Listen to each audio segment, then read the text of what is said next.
À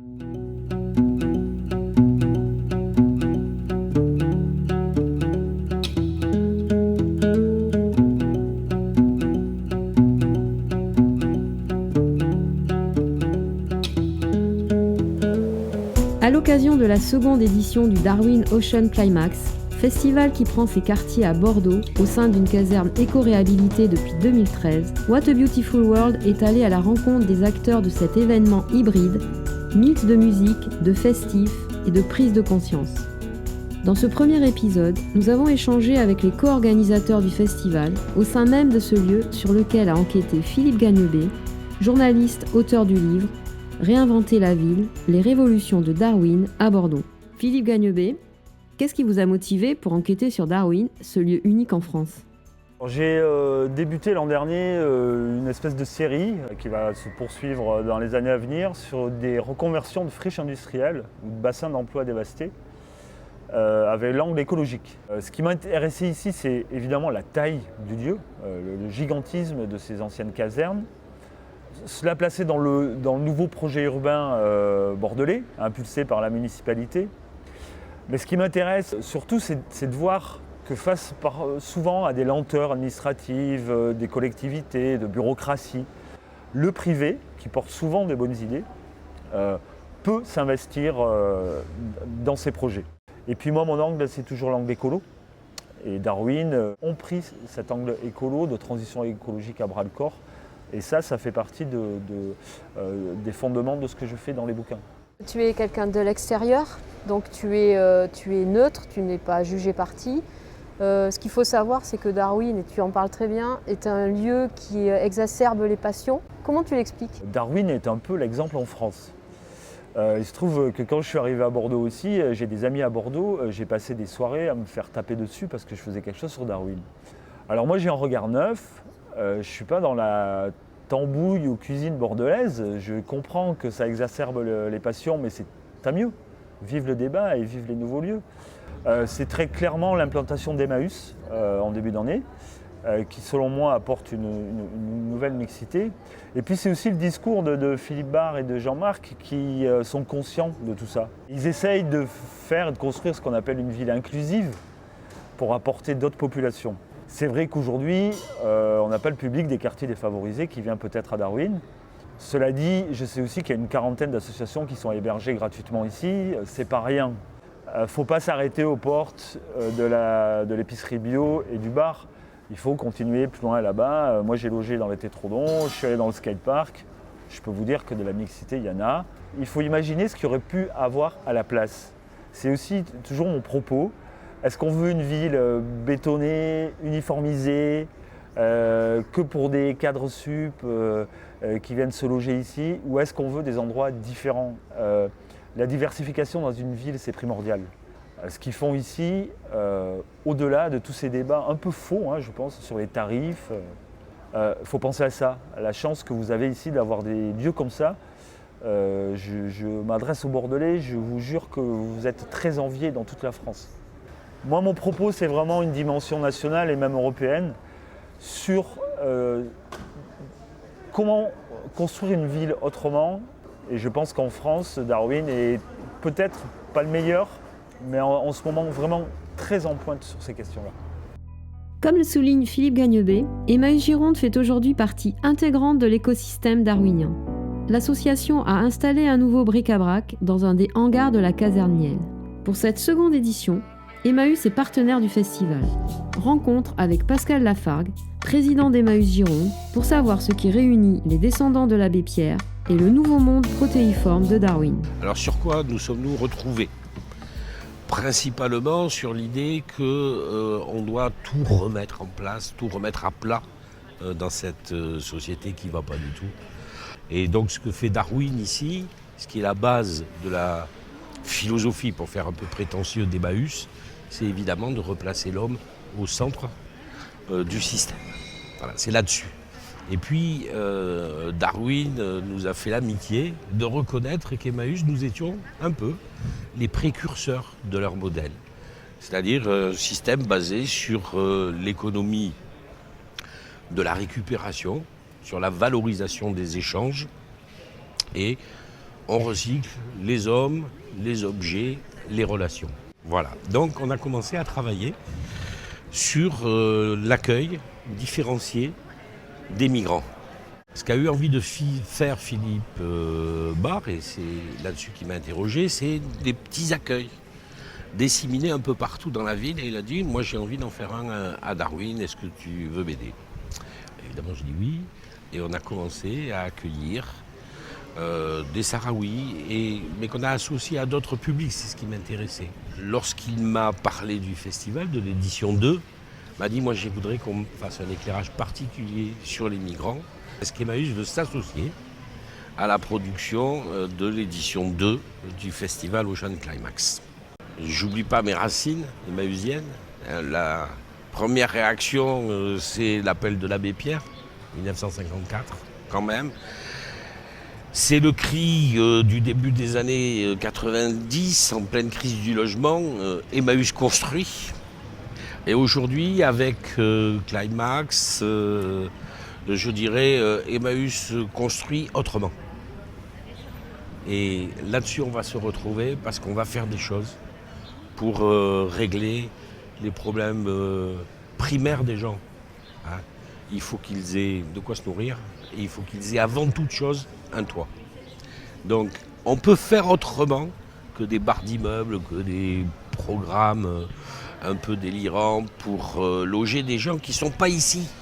C'est ça qui est fou. On a des gens qui sont ici, qui sont mal logés et on imagine des programmes pour loger des gens qui ne sont pas ici et qu'on va faire venir. Alors on va être à 2 heures de Paris, donc on va avoir une nouvelle population et c'est à elle qu'on pense pour bâtir les programmes de logement. Je me demande si on ne fait pas les choses un peu à l'envers.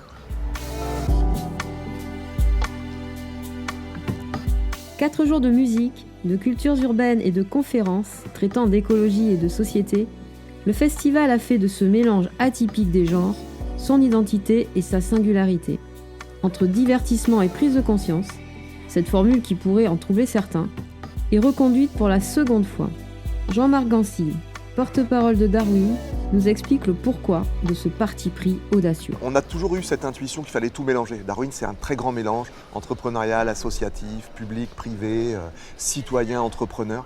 On applique la même recette au festival, c'est-à-dire que c'est pas simplement de la musique, c'est aussi de l'art, c'est aussi du sport, c'est aussi des propositions créatives de plein d'ordres différents et bien sûr ces conférences qui sont accessibles à tous mais qui ont quand même un fond important. Voilà. C'est tout ça qu'on a voulu mélanger et on s'en est ouvert à Edgar Morin en lui disant est-ce que vous pensez finalement que c'est une bonne idée? Nous c'est une intuition, on a la conviction que c'est un chemin pour ne pas être dans l'entre-soi et drainer à nos idées des gens qui en sont un peu plus loin.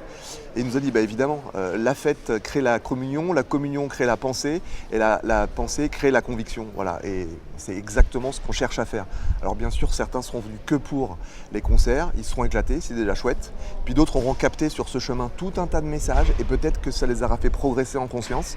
Et ça, moi, j'estime que via les retours que j'ai déjà pu avoir, c'est gagné auprès de pas mal de monde. Une grande scène où se sont produites des têtes d'affiche de prestige, plus une sélection de groupes émergents pleins de talent. Franck Bastia, directeur du festival, nous dévoile ses ambitions et sa vision présente dès la première édition.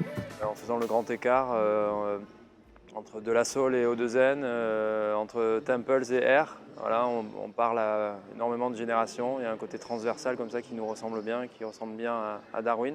Quelque part, la musique soit le prétexte d'une mobilisation ou au moins d'une forme de sensibilisation et de prise de conscience des enjeux que l'on porte et du plaidoyer qui est le nôtre. Il y a des festivals aujourd'hui qui comptent. C'est vrai qu'on prend souvent en modèle Solidays ou la Fête de l'Humanité dans une autre thématique, Wheel of Green avec lequel on a travaillé cette année en partenariat. Des festivals qui souhaitent avoir une programmation musicale crédible pour s'inscrire vraiment dans un calendrier de festivals en France et en Europe qui est assez chargé, mais à essayer de donner du sens à l'ensemble des interventions au-delà de la musique. Émotion, éveil, engagement. Est-elle la formule gagnante pour changer le monde et le rendre plus beautiful? Stéphane Lastag, directeur de Surfrider Foundation Europe, en est convaincu. L'année dernière, on allait avoir 25 ans et c'était l'année en même temps de COP21 en France. On se disait, on a besoin de faire une énorme fête parce qu'on ne peut pas toujours être déprimé à essayer de se battre pour l'environnement. Ce n'est pas le style de Surfrider. Et en même temps, si on pouvait donner du sens à cette fête et créer une mobilisation tellement énorme que notre voix porte jusqu'aux négociations internationales, ce serait formidable. On a fait toute une série de projets partout en Europe, mais le festival Océan Climax à Bordeaux était le plus gros, le plus important, le plus dynamique. Et voilà, on s'est appuyé sur cette dynamique pour notre travail autour de COP21. Alors, on peut se poser la question de savoir ce qui s'est passé suite au premier festival. On a réussi à ce que les négociations internationales menées par les Nations Unies de COP21 intègrent les océans pour la première fois dans les accords de Paris, dans les accords pour le climat.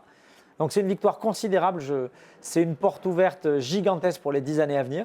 Et c'est aussi pour ça qu'il y a une édition 2. Maintenant qu'on a ouvert une brèche, on cherche à s'y engouffrer. Est-ce que tu penses que ce genre de festival a un impact fort sur les citoyens, sur les jeunes qui viennent écouter de la musique? Le média festival, un festival comme Océan Climax, a un impact forcément très fort à 2 niveaux. Le premier, c'est que tous ceux qui viennent ici, même si c'est que pour prendre du plaisir, c'est notre métier à nous de l'utiliser. La force, les applaudissements, les rires, la présence des gens ici, c'est notre travail de l'utiliser. Ils nous donnent un mandat. Nous, après, on va voir des élus, on va voir des gens qui négocient, on va voir des industries qui polluent. Et on leur dit, voilà, nous sommes l'ONG qui a réuni tous ces gens-là autour de l'océan. Vous devez nous écouter. Donc déjà, ça a un impact parce que nous savons l'utiliser. C'est notre métier à Surfrider. Et ensuite, évidemment que ça a un impact parce que c'est l'occasion pour les gens d'être informés, qui est le premier pas de l'engagement. C'est l'occasion de partager, parce que souvent les gens n'osent s'engager qu'avec leurs amis, donc c'est l'occasion de partager ces choses-là. On ne peut pas faire l'économie de l'engagement aujourd'hui, on n'a pas le choix. Et sur une planète où on doit se réengager. Trop de choses vont aller dans le mur si on ne s'engage pas. Et un festival comme ça, qui présente des choses sérieuses mais sous un angle festif, c'est l'un des moyens d'aller chercher des gens qui n'auraient peut-être pas osé sans ça. Est-ce que vous avez une attente particulière cette année dans le cadre de ce climax? Le festival cette année, il poursuit une intention très simple. Nous sommes des gens déterminés et on amène avec nous des gens déterminés. L'année dernière, il y avait une négociation internationale sur le climat qui avait lieu en France et où on a obtenu de belles choses sur les océans. Cette année, il va y avoir des élections présidentielles en France et ensuite il y aura des échéances européennes. La France a accueilli les négociations internationales. Les présidentielles doivent poursuivre et renforcer les engagements que la France a demandé à tous les autres États du monde dans le cadre de COP21. Comptez sur nous pour utiliser ce festival pour lancer une dynamique de lobby et de pression sur les candidats pour que la question de l'océan et du climat soit au cœur du débat. Et on l'apportera de la France aux autres pays de l'Europe et à l'Union européenne. C'est notre méthodologie. Ça va recommencer une nouvelle fois, une nouvelle dynamique ici. Une très belle victoire l'année dernière qui doit en amener d'autres. Entre regards croisés et discours éclairés, dans le deuxième volet de notre série, nous échangerons avec des experts passionnants sans être pontifiants et interrogerons des représentants politiques locaux pour connaître leurs réelles implications. Au menu, justice climatique, accueil des réfugiés et désobéissance civile. Dans les épisodes à venir, nous rencontrerons des artistes concernés qui nous font part de leurs bonnes pratiques au quotidien. Nous laisserons le mot de la fin à Philippe Barr, le fondateur visionnaire de ce lieu qui a accueilli ce festival hors norme. Abonnez-vous à notre chaîne YouTube ou retrouvez-nous sur le blog de What a Beautiful World pour découvrir les interviews de cet épisode dans leur intégralité et bien plus encore. Merci et rendez-vous très bientôt sur nos réseaux pour un monde plus bio.